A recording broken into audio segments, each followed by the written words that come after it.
What's up, everybody, and welcome to The Comment Writers. We are a Kamen Rider review podcast. Today on the show, we're going to talk about Kamen Rider Gav Episode 8. I'm your host, Josh Meek, the Uber Geek, and I'm joined, as always, by my good friend, Toby Tobes. Toby, how's it going? I'm still recovering from my disgusting lunch. What'd you have? So today, I had a nice cup of Nissan cup of noodles, s'mores style. Oh, okay. Yes, I did see this picture in the Discord, but I want to hear the whole story. So at one point there was a cup of noodles breakfast that was like eggs and maple syrup and some other horseshit. Which And I that was alone sounds disgusting. no, see, it sounds good. It sounds like I read these words and just in my brain, all I hear is you need to try this. There's some fuses that are miswired. And I just want to try these things when I see the nonsense. That's fair. Like I follow like food blogs. They're like, hey, these are the snacks that are out this week. And if I see like disgusting things, I'm like, this sounds like something I have to try kind of deal. So the breakfast ones have been missing for a long time. It's a Walmart exclusive, never at Walmart. And I wasn't going to pay like $4 plus shipping to get one. No, not worth that. So then at some point they came out with s'mores style, which is like the picture on the can or the cup of whatever the hell it is. It literally has like a s'more on it, like chocolate, graham cracker, marshmallows, whatever. And they were on sale or on clearance, I guess, because no one was buying them. That sounds about right. Yeah. So I bought two because I was like, well, if I like the first one, then I'll eat a second one. Like that seemed like, it's a once and done deal. I can't go back for clearance stuff. No, you can't. Here it is. Yeah. So today I needed extra food for lunch. And I was like, you know what? I'm going to bust out these freaking noodles. I haven't had cup of noodles for a long time. It's going to be fantastic. So I made them. I poured the little stuff in, closed the lid, didn't look at it, let it all soak up like it does. And when I poured the stuff in, like the powder was blackish brown. And there was like just a layer of mini marshmallows on top of all the noodles. So I was like, this might be weird. I don't know. It's like sugar and noodles, no big deal. So when I tasted it, it's basically like the pure cup of noodles flavor when you eat the noodle. And then like the juice or sauce or broth kicks in. Yeah. And it's like the shittiest watered down hot chocolate ever. That's so gross. And it's like it's like a hard duality of like you taste one or the other and never both at the same time. But so I powered through the first cup and like it was like almost like light brown, the broth, again, whatever we're gonna call it, and like the marshmallows dissolve. It smells really off-putting. And any other time, like I would chug the hot broth because like that super sodium chicken broth stuff and like normal cup of noodles is delicious. And this I just dumped out. I was like, this is fucking disgusting. Yeah. And it made my stomach feel weird. Just you talking about it and then showing the picture in Discord like gave me like a gag reflex a little bit. Exactly. Like, yeah. A bellyache. And it's rare that I would throw something like I bought one and I just threw it out. I was like, never again. Gone.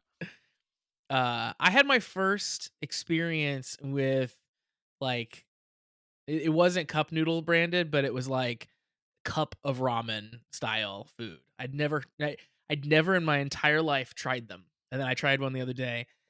So yeah, it wasn't cup noodles. I was trying to find the brand. I can't find the exact brand, but it was more of a bowl shape instead of a cup shape. Yeah, but like it was big fat bowls.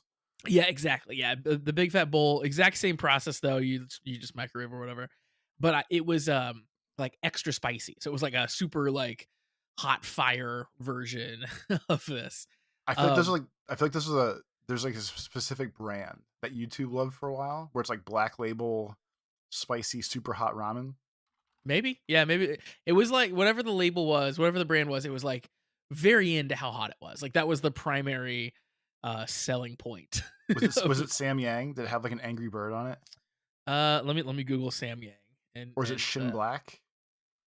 Sam Yang brings up a bunch of anime artists. If I Google that, Shin Black Ramen, I think. Or is it the Nissan stuff? Nissan Hot and Spicy Blazing. Oh, might have been that. Yeah, see, I got you. Those are everywhere. I don't think it was Shin Black. But it might have. Spicy, Oh yeah. It was this. It was whatever this brand is, which is Nissan. Yeah, it was Nissan. Yeah, okay. It just wasn't cup noodle, but it was the Nissan Hot and Spicy, but like the spicier end. How they looks like they rate them by chili peppers. So I think I had maybe all the chili peppers or all but one, I think is what it was. It was pretty spicy. But yeah, I'd never had ramen before, and it was good. I liked it. But now that I've had that experience, I can very clearly imagine like putting hot chocolate in it But and it's not putting even good. But no, it's like saying hot chocolate in it is like blasphemy to hot chocolate. sure, yeah. Like it's that real like it's when you buy cheap powder and just put too little bit too much water in the cup. Like it says like measure out 6 ounces, and no one's gonna fucking do that. You just pour it in the cup and mix Yeah, it. you go a bit too hard and yeah. Yeah, and it's just that weird off the half chocolate taste. I just saw that that Nissan brand is literally called bowl noodles instead of cup noodles. So it's like a different sub brand based on the container that it's in. That's Well, they very they gotta funny. tell you how big it is. Josh, my other random fooding that wasn't as gross, but it's another weird combination thing. So I love Takis, the dumb rolled up chips, like Yep. Dorito rolls, basically. And for Halloween this year, they put out zombie Takis, and I couldn't find them anywhere in stores, so I had to buy a whole case off of Amazon for like $30. It's like 24 like little baby bags for like $30. So it was a good deal. But the Halloween zombie flavor is cucumber habanero. Oh, So it's okay. already they're like neon green. It turns your fingers green. But like the same vibe where like first it's the texture and it's like a crunchy taki thing. And it's like the craziest actual cucumber flavor that you'd ever taste. Like it actually tastes like eating a cucumber. And then all of a sudden it burns like a motherfucker. Oh god. That's really weird. I'm looking at a picture of them right now and they are like toxic green colored. Yeah, and they're zombie flavor, but for whatever reason, zombie flavor is cucumber and Cucumber. habanero. Yeah. Listen, I've never eaten a zombie, so I can't deny that. That doesn't sound right to me, but I can't deny it. And Maybe even it though is true. like it's not like they're better than the chocolate noodles, but they're kind of off putting still. But I can power through. Like eventually, it just gets like to the burn flavor, and then we're good. Yeah, you get it done. In a similar Takis fashion, I had some Chester fries the other day. Like, have you ever had those? They're like they're like not Cheetos. They're like Chester Cheetos, like not Ta- spoken of cousin. Taki Like, knockoffs. yeah, kind of talking knockoffs.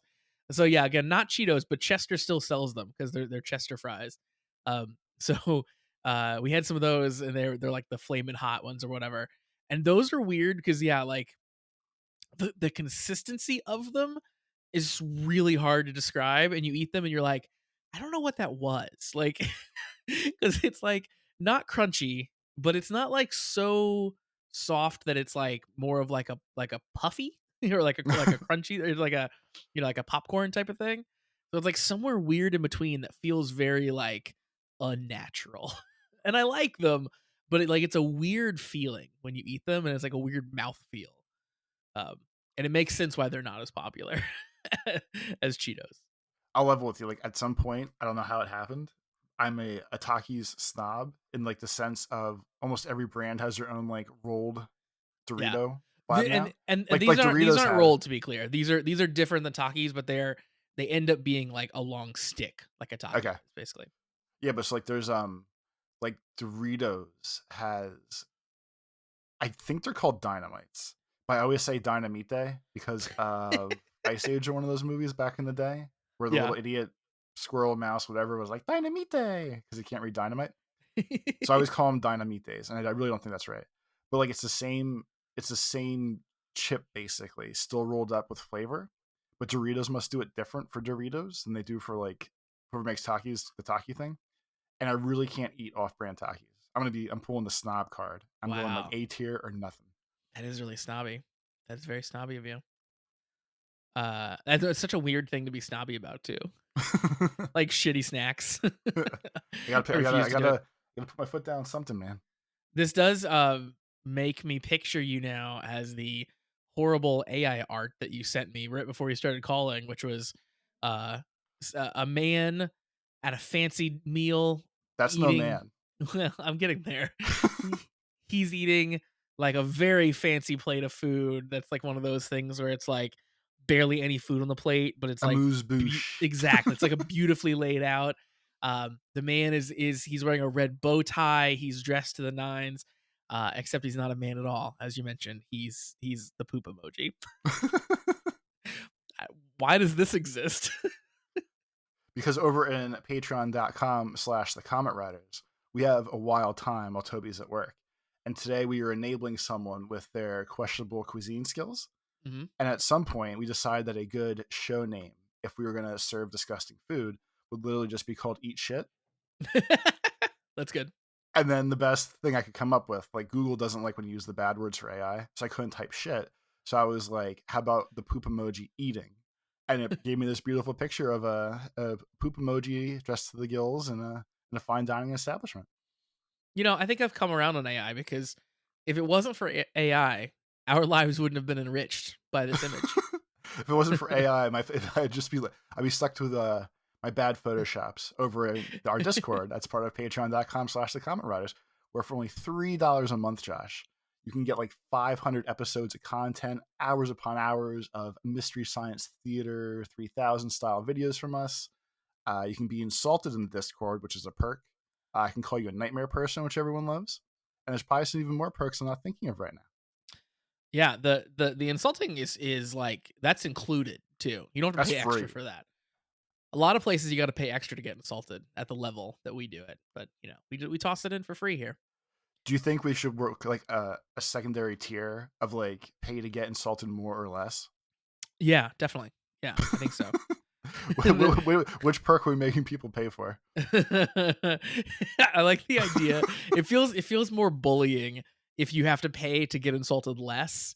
So I feel more comfortable with the you pay to get insulted more. That feels more empowering. I think it's more just the implication where if you pay to get bullied less, you just know. Like I don't have to threaten and say like you're gonna get bullied a lot unless you pay me. You just in your head you're like, well, if I pay, I won't get bullied. Yeah, I so feel it's like the there's implication. like a delineation here that really saves the day. Hmm. Maybe. Um, we're tossing around all kinds of new tiers here. Who knows what's going to show up over in the Patreon? I like when you do the promos as well. Then I don't have to do all the shilling, Toby. That was good. Thank you. Patreon.com/the comment writers. Toby, we got a lot to talk about here on this show. So let's jump right into it, shall we?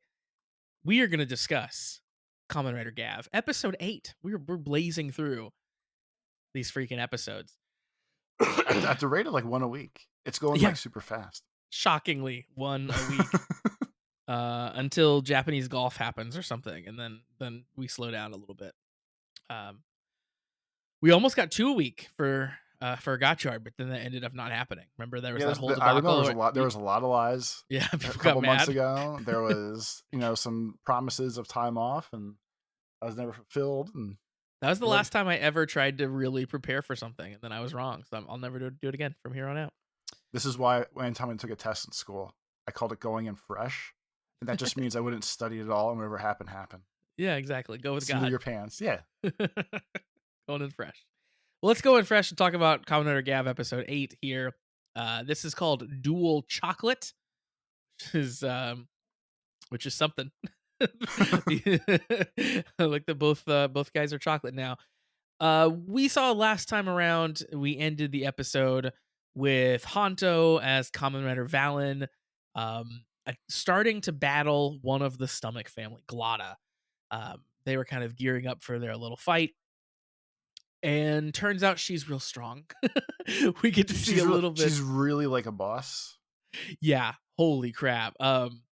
She like That was after all the probably my joke, favorite like, part of yeah. this whole episode. After all the jokes last week of like I don't like the tier that people are putting this person into, I get it now. Yeah. Like probably like one of the most badass tough head villains we've seen in a series. Like I like granted like Valen's not full power, doesn't really understand what all he's doing yet. But she literally like final bossed him. Like in the beginning of the video game, when you get your ass kicked and lose all your powers and have to start fresh. Like she basically just did work, and you're like, wow, I can't even beat this person. Yep. Yeah, she for Valen, she played the role of exactly like you said. Like she's the tutorial boss that you just have no chance of beating. Like all you're intended to do is like pull the attack button twice and then get annihilated. That's what she did. Um She pulled like classic wrestling moves. Like she headbutt Valen with her bare head in his helmet and so like made sick. him dizzy. and then he punched her in the face, and she just stood there. Yeah, she freaking catches his punch with her face, and then I think let me see Breaks if I his arm can. or, like, twists Yeah, his she arm-ish. twists his arm. And what did she say, like, right before she uppercuts him? I think she's like, "Grit your teeth," or something like that. It was so cool. And this is all, of course, right after she, like, literally throws him off the second store, or the second floor of this building that they're fighting in. And then, Yeah, yeah, she, it was like, all like, crushes him into the wall. yeah, and, like, it wasn't even, like it really wasn't even a fight. At No. best, she kinda toyed with him where he thought he was doing something, but then she went, like, crazy anime Bayonetta style and just beat the shit out of him. Even when he gets some shots off at her, she, like, super casually blocks them with her big scythe. Like, doesn't even break a sweat. Like, it's crazy. Like, I've never really seen this happen in the same way that I can recall in Kamen Rider, to have, like, someone get so thoroughly outclassed by the villain. Like, it happens, but, like, this was a trouncing on a level that I just can't recall ever happening before that I've seen. Um, And it's funny yeah. too where, like, her she basically, like, rider kicks him into the wall with those hot feet that everybody love. Uh, she, like, basically defeats him, he falls down, she walks away like when the common riders do the cool thing and walk away from explosions. She does the same thing and says, "As if you ever had a chance at beating me." Yeah. And it's like the ultimate, like, I just lost to M. Bison, and it has that dumb little splash screen at the end where you're all beat up, and they all have their dumb little, like, "I won" quotes, and it's the same vibe. Totally. 100%. We also, before that, Shoma saves the female artist that we had met last time, and does the most Shoma thing ever, where he, like, It was cuts her amazing. free and runs away, and then, like, walks back around the corner whistling, pretending like he sees her for the first time. And they were down Uh, at the best part was they're down, like, a freaking parking deck. Like, yeah, she's in the middle of a parking deck all alone. He just strolls around the corner, he's like, "Oh, what are you doing down here?" And luckily, she was just like, "Oh, I thought everything's blurry. I don't know. Good to see you, I guess. Let's go." I'm like so dumb. and I I feel like think I feel like he pulls off, like, dumb stuff like that really well. He plays it so straight. yeah, like, I think it's like he has a real good baby face, I think it is.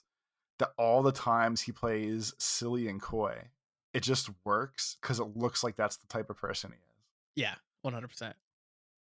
And it's funny, Um, I just rewatched the clip again, and I noticed this time that when he runs behind the corner and then strolls back out to, like, greet her, you can actually see the little Gachiza ghost fly away. oh, Like, that's awesome. they still, like, make sure to call out the fact that, like, a Gachiza died back here. That's great. Um, and then we get, there's a subplot in this episode. You just cover, I guess, that the whole thing here. I Um, th I think in general, just to cut you off here, like a true professional, more so than the other seasons, I feel like this season doesn't really have, like we used to talk through the episode. yeah, And I feel like the way this season works, it's just like A arc or like A story, B story, yeah, and it does not don't really like flow like that anymore. I agree. So I think in general, like we don't have to because I say it too. But like I don't think we have to dress how we're gonna do it from now on. I just think as of now, everyone listen. When we talk about Gav, we're just gonna do the story pieces and not the straight through story. Yeah, yeah. I've been trying to highlight, yeah, like that a little bit more. Um, like, what are the arcs that happened here, and let's discuss those. Yeah, I think because it makes more sense, and I think because they're intertwining a lot more in these episodes than they have before. Where, like, they'll I think they cut more in the middle of scenes where you get, like, a little bit of a scene and then cut back to it later. Like, we Yeah, see that even in Gav sometimes. But I think the arc that I was maybe most confused about, which I want to talk about next, is all of Sachika's feelings in this episode. she's me. I feel her So, pain. okay, so explain. So last time she got the paint thrown on her, the artist was like, he, like, kind of lashed out in anger when she was trying to help him, doused her in paint. She at first kind of lied about how she got covered in paint. Later on, we find out, like, her aunt comes by and basically is like, "Oh, he told me," like, whatever. So explain her feelings to me, because maybe I don't 100% get what she's feeling. So at least the way I take it, is just that she thinks she doesn't understand how people feel because to her, she's just always a happy person. So she just wants to enable people, like, because she's always happy. And she was like, oh, cool, this guy paints.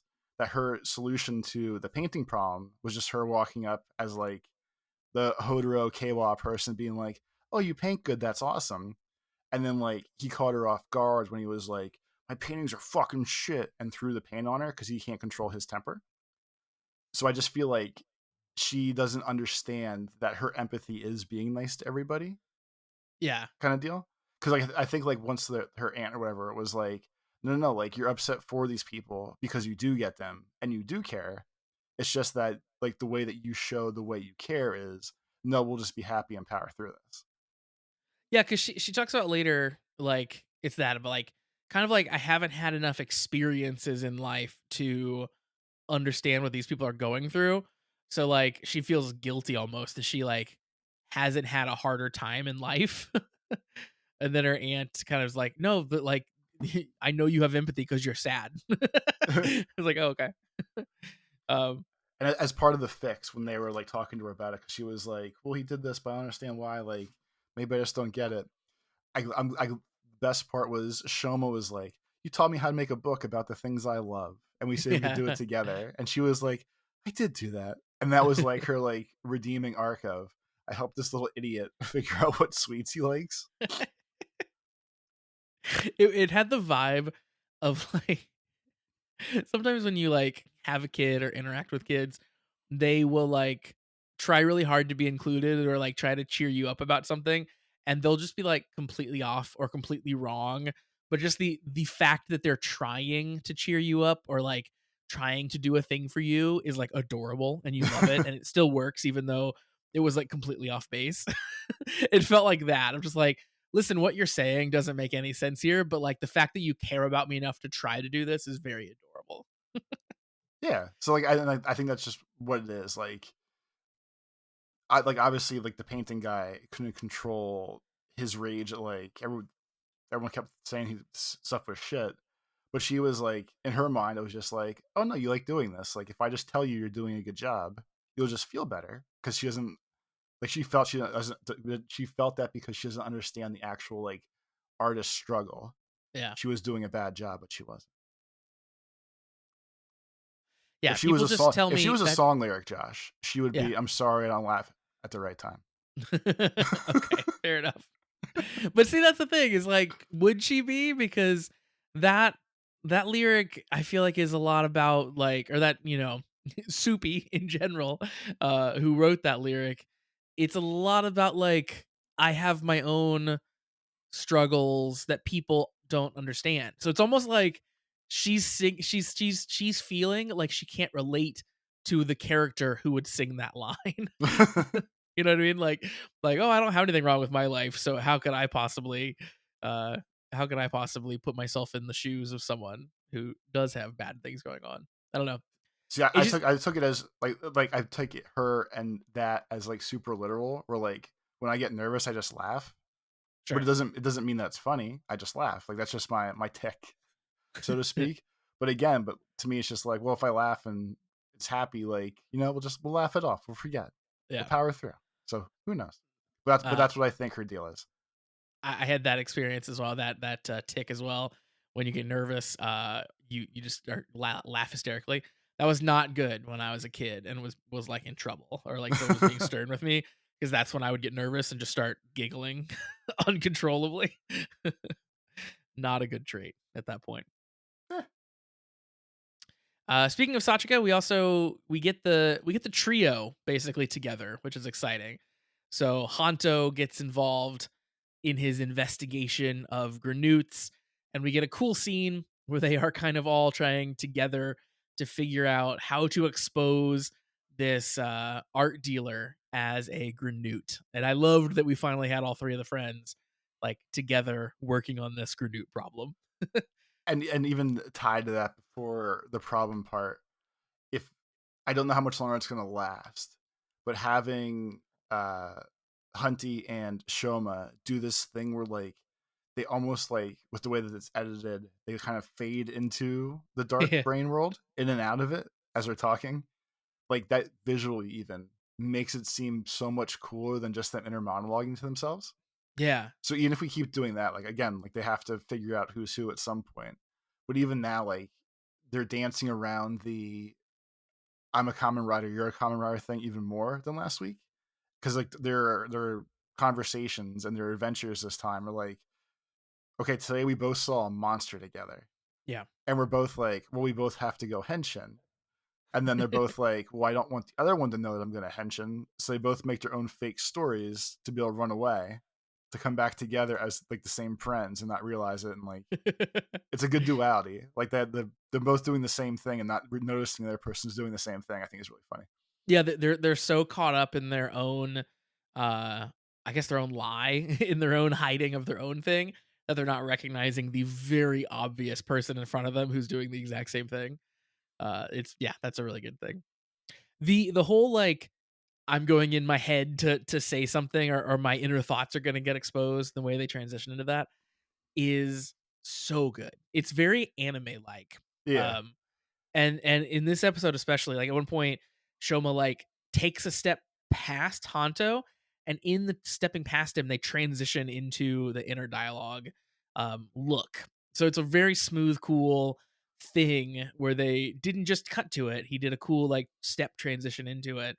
I really, really like how they're doing that stuff. I hope that that sticks around for a little bit, even if they, like, figure each other's stuff out. I hope that we get to see that off and on because I think it's um, I think it adds a lot to like the flavor of what Gav is, like it's a cool thing to give this season an identifying feature. When like to 2 points to that, like we said, like it's very anime like, and that ties to like last episode when the girl artist got pissed and she went into like the Yeah, spooky grayed out purple like anime angry upset haze. Like I think we're leaning into that, which is kind of fun.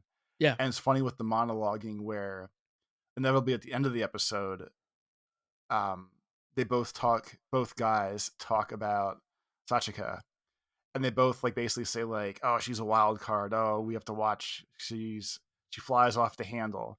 And then she just basically turns around and steps back between them, and she's like, wait, what'd you guys say about me? And they're both like, oh wait, nothing.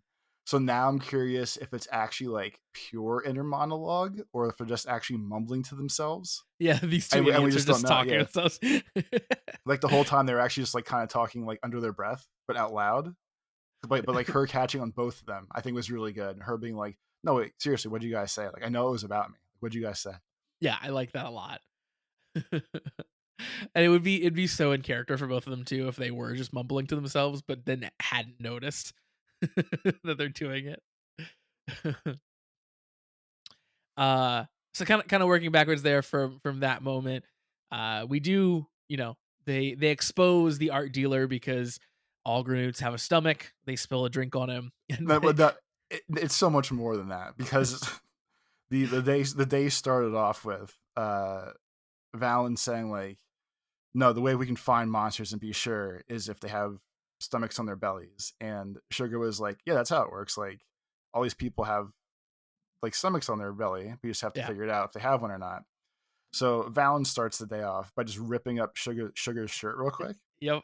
And he's like, let me just double check. And he's like, okay, good. You don't have a Which I was stomach happy thing. he did it because that was one of my thoughts. Was like, oh, I wonder if Suga is actually secretly Grenoot. Yes, we handled that one. And then like they're all open enough with each other where Chica knows now, like, hey, if they have a mouth stomach, they're probably an evil monster.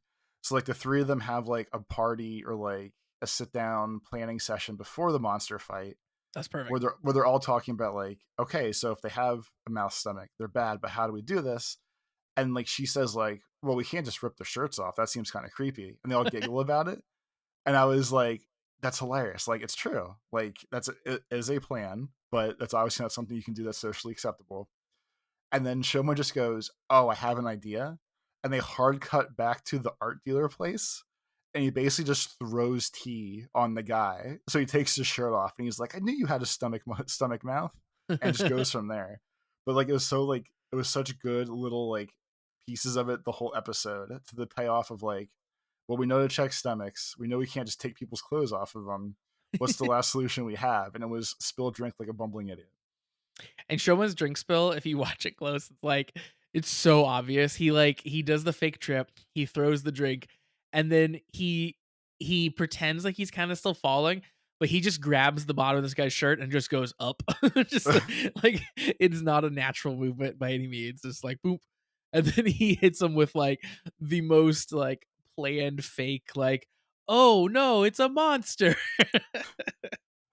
Like I was actually expecting like once he started walking up and like you could see the spill coming a little bit, I was like, okay, he's gonna spill it, but the guy's gonna like grab his shirt and try to like shake it dry and not make it so obvious. I Nope. will say I did not see Shoma like basically just pulling his shirt off anyway. Yeah, I'm just lifting it. And to the monster's credit, he then goes like, "Guess the cat's out of the bag," which is very funny. Well, yeah, I mean, and Um, obviously at that point, like you're you're not coming back from that. no, here we go.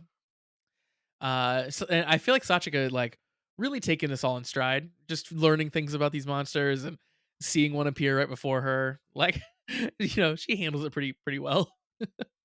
Yeah, and like not even that. I would say that she was basically like a crucial detail in the solution at the end of the Yeah, episode as well. I agree. Yeah. And this monster has a unique ability, I guess. So last time we saw this monster getting operated on, we weren't sure quite what was happening, and turns out he had the ability to. Well, he says that he's immortal, but he's just making copies of himself essentially. So like one copy gets covered in paint, but then he like creates another copy that doesn't have paint on him. He just keeps making copies of himself. So it's an ability, I guess. It's just not as impressive as he was making it out to be. You explained that horribly. What? That's what he does. He makes copies of himself. No, the paint one was the real one. Oh yeah, yeah. You're right. You're right. So and My that's bad. and he got painted because that's when Chica saved the day, and whatever for whatever reason, like she was like, well, she saved the guy art guy. It was basically like fuck my art, I'm done with all this, and like got all ragey. So she like snapped out of her empathy funk and was like, it's still nice. Don't let people give you shit. Blah blah blah. Fuck you this. And he kind of calmed down and like she enabled him the nice way. And She then she she's says she like, you know says, what? "Don't take it Yeah. out on your paintings. It's him who deserves it." So then she got all feisty and so when the guys went to fight the monster that she didn't know about, she was like, you know what? I got this too. So she had her own plan. So she basically painted the monster, and then they fought more, and the monster had no paint, and they were like, wait, why doesn't he have any paint? So Shoma snuck around and found him and was Yeah, like, oh, that's why. Because the main one got painted, but he's hiding, and all the little guys are not. that is true. That is true. Um, and it was cool. I liked it. I really liked the henshin in this fight because obviously like Hanto henshins and starts the fight, and then Shoma kind of shows up to fight as well. But he wants to like not have Hanto see him henshin. So he like all of his poppin' gummies like pop out from behind the wall he's trying to hide and henshin in, and he like grabs him and is like pulling him back so they don't expose him. It was very funny. And then when he actually finally henshins, he's like leaning down out from behind the wall, and he awkwardly stands back up and then walks out. It's pretty good. I like a lot of the like physical comedy that they're doing with the henching in this season too. Like you pointed out the one from the very beginning of this episode where like the gummy pops out after he dehensions and you see it die. I like that they do a lot of little stuff like that. That spice up the henshin sequences and make them different from the other ones.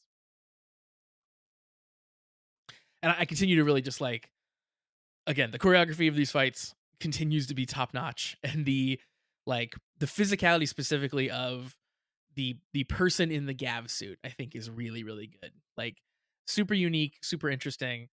And I really like that he feels a lot different than the other fighters and stuff. I think like obviously like every time we say like, oh, the choreography is so good and like all the fight scenes are amazing every time. The highlight of this one for me at one point, uh, they basically they broke a window by throwing something or kicking something, shooting bullets, whatever, and basically like whatever came out of the window came towards the camera while the camera was zooming into the window and did like the fade through the broken window basically to go into the fight. Yeah. And they just do such like crazy sick stuff this season with all this stuff. Yeah, that's really cool. Yeah, that stuff all seems like way better than it ever has before. And not that it was bad before, but it's like, man, you guys like have really stepped this up this time around. And Joey, the other important thing I think that happens this episode is we get to see a little bit of the inner workings of the Stomach family. The two twins are kind of reporting about what's been happening. Um, the the like leader brother kind of tells them like, "Oh, like I've heard you were having some trouble," and they're like, "Oh yeah, it's the red Gav guy." I heard you guys triple failed. I heard you lost our one of our drug dens and you guys screwed this up and screwed this up and they're like, "Well, yeah, that is true." And they're like, "Okay, you're fired then. Don't worry about it." Yep. And I thought it was interesting because Glotta really plays him here because he says, Glotta tells me like you've run into some trouble. And they assume that Glotta is kind of like telling on them about Gav, about the red Gav. So they start to confess that, and then Glotta's like, "Oh, that's not who I was talking about." So then yes, then they have to like extra confess that there's more, even more than that going on now. So yeah, they get fired. So it'll be interesting what that means. Like I don't know if now we'll just have different people that are antagonizing our heroes, or we won't see the twins anymore, or if the twins will do something different. But we've got some shakeups over in Stomach World. I think it goes one of two ways. Either the A, they go on their redemption arc with the family and they're like, "No, look what we did. We captured the Gav. We did this," and kind of work off the books. Or are they gonna set up where like the parents end up staying like the main evils and all the kids and step siblings and shit like all branch out to like go against them at the end? Because Oh yeah, that could be the cool. the one brother, I guess it was at this point, one that's doing like the sciencey shit, like the guy, like the Granute that's down on Earth. Nielv. Oh, the one that's Sure. on Earth. Okay, No, no, like not that's no, like the one that's in the same role as the one on Earth, like the okay. Yeah, yeah, doctory guy up yeah, top. Yeah, yeah. Nielv. yeah. So like he's doing his own science of like, oh, we can make people, but like it doesn't seem like the rest of the family knows he's doing that. He's just doing his own little shit on the side too. Yeah, So I feel like all of the kids have their own side stories prepped, or at some point they can all do their own things too. So I think it'd be an interesting, at least different swerve of like the family turns against itself as well. I mean, yeah. it's kind of how like Gotchard ended, I guess, with like the sister, the last sister, being on the good guys team. But this one seems more like long term. Like, no, the whole family can get together, and I'll be like, you know what, our parents do suck, and Yeah. I'll get along. Not to make this man who's seen Boss Baby compares everything to Boss Baby. But we're watching O's right now, and it feels very much like what they try to do with the greed in O's, and it's much more successful here than it is in the early episodes of O's. But the whole like they're not just bad guys; they have their own like inner working relationships, and they're stabbing each other in the back in addition to fighting the good guys, and like there's a lot going on. Um, which makes it interesting. O's makes that very confusing at first, and then they get there. But here they've laid it out really well. In only 8 episodes, I feel like I generally know who all of the Stomach family are, and I know what they're about, and I know which of the other Stomach family they don't really like too much, and I know who they're trying to get, and all that stuff. So yeah, I think they're doing a really good job with that, and it makes the bad guys feel more rounded, feel a bit more like real for lack of a better term, even though they're crazy stomach monsters from a different dimension. Yeah, they feel a bit more human because of it. So those are the big things that I could think of that are worth discussing. Anything else about the episode that you wanted to touch on? No, I think we got my whole list of all the conversations and stuff. I think the friendship group building on their own common ridering, I think is amazing. I think this is like the earliest that we've seen something like that, Hmm. along with the fact that it really seems like uh, Chico will not be becoming a rider, which I guess is kind of hard to call early.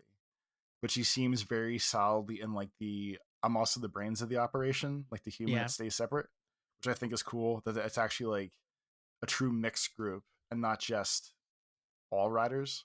But I mean, obviously we're have 42 episodes left. We'll call it to figure that out. So have to wait and see on that one. But She's very in charge in this trio. Like, it's her business. I it's mean, they her can't be business, fucking up her exactly. job. Yeah. So I like that vibe. I like that she's not just the tag along sidekick. She like seems to be the one who's going to call the shots here, at least definitely right now. And you can kind of see it in the ending scene. Like they're all walking down the road, and she's like in the middle, like guiding them where to go and stuff. Like it just feels like she's like, yeah, like you said, the brains of the operation. So that's a cool role for her to be in. And yeah, I think she fits that really well too.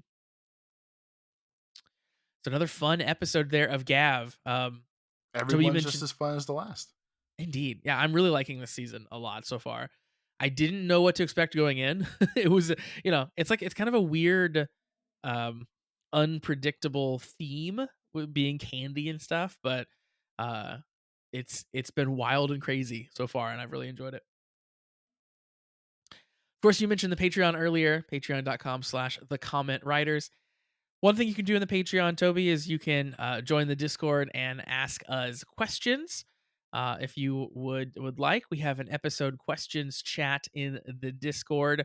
So no questions from there this week, but we have another avenue for sending in questions, and that's via our email.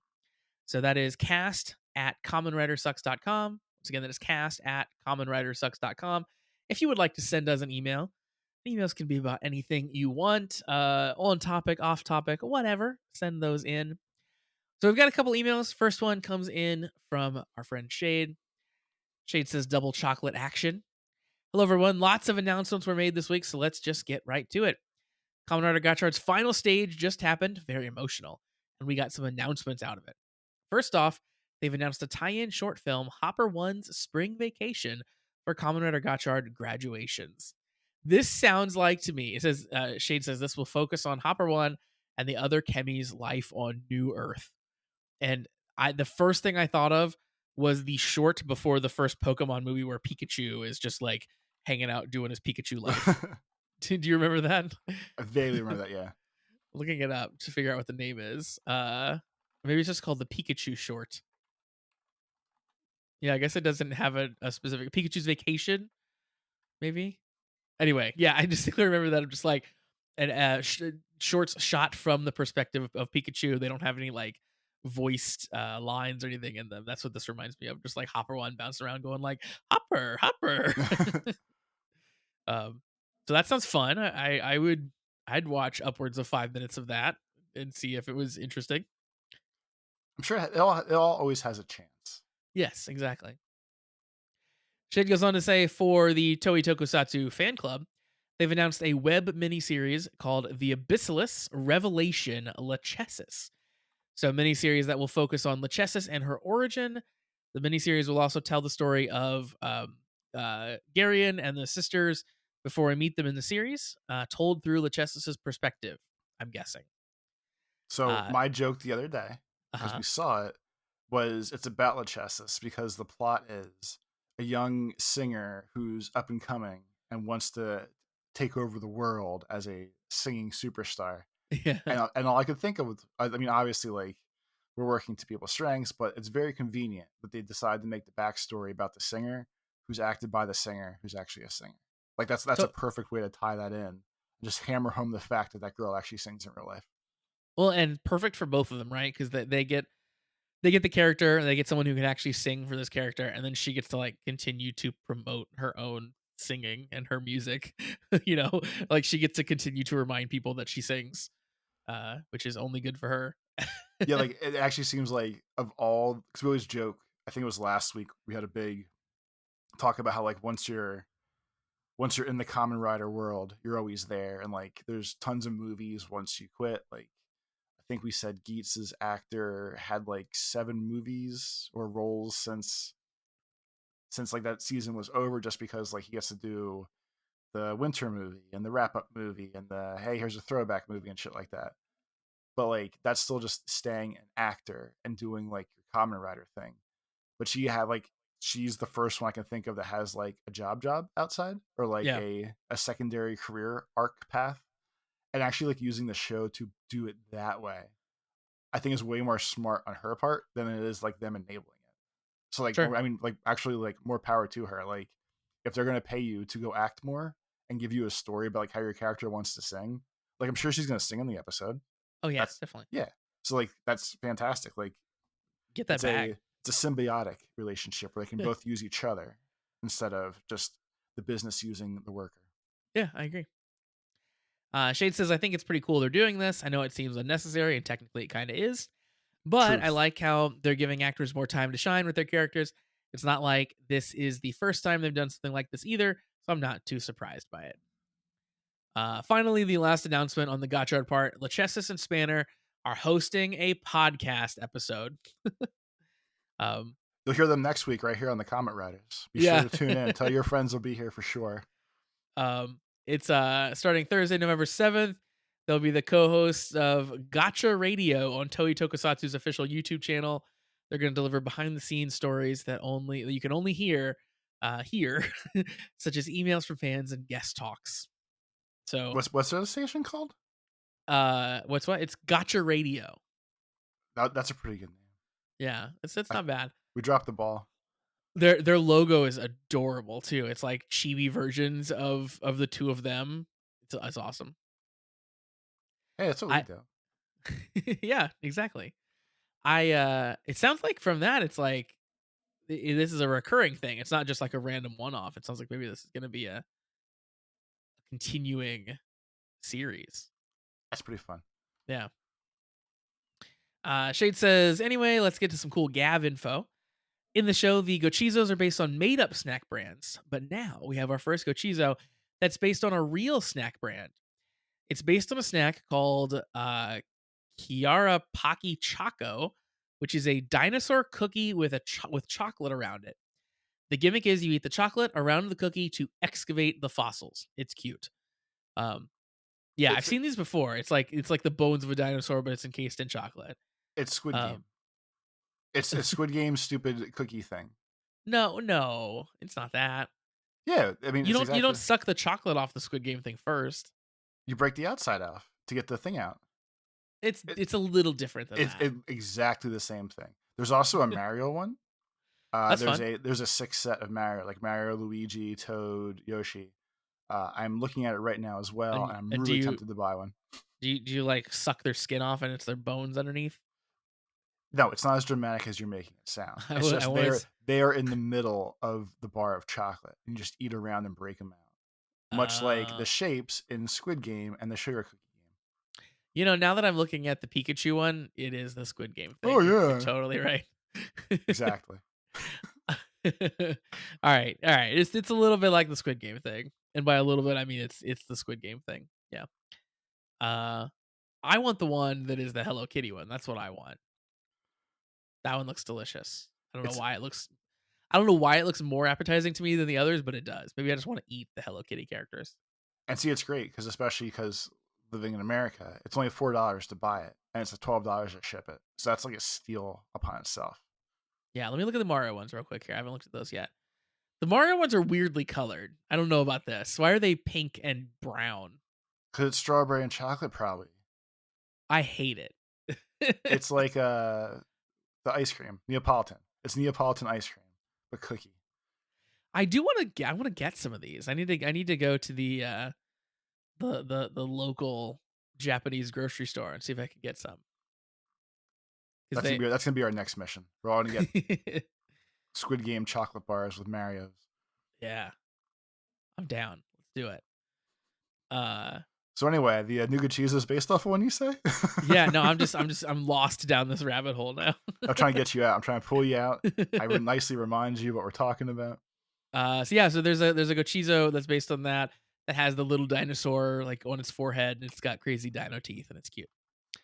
Uh it looks like the actual the common rider look of it once he actually uses it to henshin. There's a tiny little image. It looks like it's kind of just based on the chocolate form but with a skull painted on it. So it might be the first of the mostly reused forms. Yeah, now that I'm looking closer, it is 100% the cowboy chocolate hat and the cowboy chocolate poncho chest piece, but they've painted a dinosaur skull on top of it and That's dinosaur just as bones. good. Come on now, it's just as good. It's not bad. It's not bad. I like it. And then Shade goes on to say, some cool stuff from the producer blog. The guy who translated the producer's blog is gone now, so I guess I'll have to do it myself. I don't what happened to the guy who translated the producer's blog. We're not gonna talk about that. Whoa. All right. He got sent to the farm upstate. So this is exclusive here now. Shade's translating these. Shade says during the filming of today's episode, the splashing chocolate bullet effects were created using paintball guns. Director Sugahara came up with the idea of incorporating colored paint bullets into the action scenes, creating an impressive effect of chocolate exploding, which cannot be expressed with the usual bullet impact. So there's some pictures of them firing their paintballs, which is great. And then, of course, Shane says, of course, our protagonist does a fair bit of shooting as well. There's a cool, like, green screen a video of them, like, flying over each other. You might remember that scene from the episode where they, like, are backs touching and, like, they're doing, like, a Matrix move and shooting every which direction. That's fun. And Shane says, funny thing, the person who writes the blog ran out of ideas in the end and just started to write a detailed recipe for steamed sweet potato cake. LMAO. Mm. So that's where that's at, I guess. And Shade links the recipe. That's a hell Uh, of a way to retire. I guess so. Yeah. Shade says, anyways, I'll be taking my leave now, and I'll be taking these little dudes with me. Thank you very much. And then it's a picture of Suga stealing some more gochizos. Very fun. Thank you, Shade, for the email. And we have one more email this week. Toby, this is one you're gonna read. I am gonna read, or I'm gonna try to. Yeah, you purport to not know how to, but we'll see how it goes. So it's not so much that I purport not to know how to. It's more that the world purports that I don't know how to, and now it's in my head that I can't, so I can't. Oh, okay. Self-fulfilling prophecy. Yeah, I'm like Wile E. Coyote that ran off the cliff, and then everyone says, "Look down, idiot," and then I fall. But I wouldn't have fallen if I Oh, would have known to look down. whoa, that's deep. It is deep. You ready? I'm ready. Here we go. Subject: Want to play a game? Question mark from our dear friend. Come and ride her. Wait, listen, Kamen Rider is kind of a long name. We should probably just shorten this to Come. Like we got an email from Come. We did that, or it says this is that the email actually says from ride her. So I guess we'll do it that way. Okay, That seems like more Rider's good. fine. Here we go. Toby's gonna read. Hi, Toby and Josh. I heard you want to play a game. So how about this week Toby can read the email? Sounds like a fun change of pace. Hi there, come and ride her here with more Gav trivia. Because of all the hype around Gav, I forgot you guys started O's. You guys seem really excited starting a new Rider series. Can you guys update which episode you're on, in case for my trivias? I think we are watching episode 17 tonight. Yep, Whatever starts the new arc, right? that's correct. Okay. Anyways, Gugiga is a thick season to go through. It's the start of TTFC as well. People love this season, the actors love doing it. Gugiga Gigugu has so much content. I can make a comprehensive list of all the series, movies, and specials to help you in your watch along at patreon.com/the comment writers. Now on to some other stuff.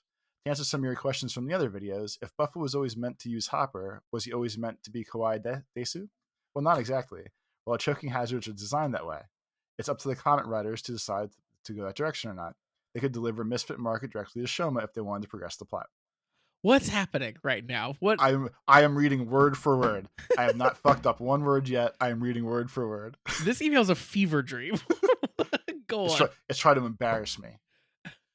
Question time. In this week's episode, Shoma and Hanto both try to undress another man without his consent. If you're going to undress another man, what would your advice be? Of course, this is to see if they're a Granute, take them on a romantic date and wait for the right moment to undress them, or maybe become a mall Santa and have them sit in your lap. I'm intrigued to know what you would do. Also, can you confirm that you and Josh are not Granutes? I'm not posting belly button on the timeline if that's what you're asking me. Moving on. Second question time. Today's trivia segment comes courtesy of Shade. It's a direct transcript of an email from a past episode of your podcast, though with a few words swapped for fun. Can you guess which episode it's from? Great job reading the email, Toby. If Josh ever loses his ability to read, you might just have a full-time gig on the podcast. Where every ride takes you farther than you expected. Sincerely, come and ride her. I'm concerned for Kamen Rider. I think we might need to figure out like some sort of wellness check that we could start or something. I think we broke another person. I think we did. What was there was a part of that where we were just saying goo goo gaga, but talking about O's for some reason. there's there was deep stuff happening in that. I I guess that's talking about O's. I don't know, Like maybe. it's just its own little quote, its own little section in here. Yeah. I think I even nailed the baby talk properly. I think I think we maybe just activated a sleeper agent with this email. I feel like it was maybe irresponsible to read that. And someone has now just like stood up from their couch in their living room and they're heading off I to gotta go. to do something nefarious. Um boy. All right. Well, thanks for the email, Coming Rider. If you want to write us an email, that's kind of words and kind of not, you can do so at cast@commonwritersucks.com. That's cast@commonwritersucks.com. I would ask, listen, I don't ask for much. I would ask that emailers maintain some level of coherence to their emails. I'm not saying full coherence, but some level of coherence I think would be ideal for emails that we receive. That's all. That's all. Toby, that's going to wrap us up for this week, I think. Like a bar of chocolate. Just like a bar of chocolate, we're all going to get wrapped up and we're going to melt in the car. Eat me out of my konguyasu chocolate. I'm not going to eat you out of anything. Toby, where can the people find you on the internet? On Twitter, it's Life of Tobes, and on YouTube, it's Tobes Plays. YouTube.com/PrettyDeece is where you'll find the Comment Rider channel. You can find me on Twitter at PrettyDeeceJosh. Toby, Twitter's even more of a nightmare platform than it ever used to be. Now you can't block people anymore. What are we doing? What are we doing here? So I just say that I'm on there, and I am on there, but like, it's a scary place. it is a scary place. Yeah. People really shouldn't be on there. No, they shouldn't. For your own sanity. But if you were on there and I blocked you previously, I guess you can come see what I say now if you want to do that. That's fun. And yeah, we are also on Patreon, as we've mentioned before. We hope you come check that out. Patreon.com/the comment writers. All kinds of fun bonus content. Right now, we are watching O's, getting ready to start episode 17. You can sign up right now for $3 for the month and watch all of our past O's episodes. We're also watching Boon Boomjer over on the Sentai side. Loving that show. We are up to current. So once again, you sign up for $3 a month. You can watch that whole freaking series with us and get caught up to current. Not to mention all the other stuff that we have, an entire watch through of all of Xaid, entire watch through of all of Black Sun. There's tons and tons of content up on the Patreon. If you're a quick watcher, you can sign up for 1 month, watch through all of it, cancel, leave us in the dust. You're only out $3. That's a bargain right there. But we hope you stick around and hang out in the Discord for a little bit longer because, sometimes we're fun. So go check that out. Patreon.com/the comment writers. And that is going to wrap us up for this week. So we hope you had a wonderful time this time with us. We certainly did recording it. And we hope you come back next time for episode 9. And until then, have a great week, everybody. Peace.